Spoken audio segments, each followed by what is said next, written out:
How to fix WhatsApp GIF not loading problem.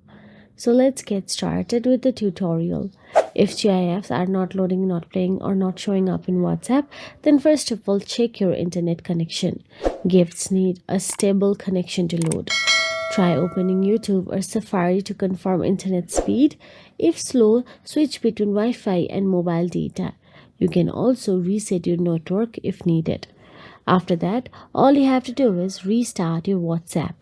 Sometimes WhatsApp just need a quick refresh. Swipe up from the bottom, close WhatsApp and open it again.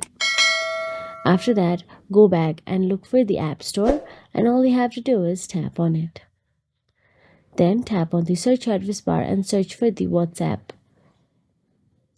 Then tap on the WhatsApp app, and if you see the update option available there, tap on the update and update it to the latest version.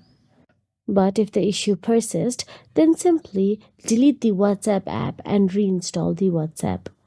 All you have to do is long press and tap on the delete app and wait for an hour or 2 hours and reinstall it.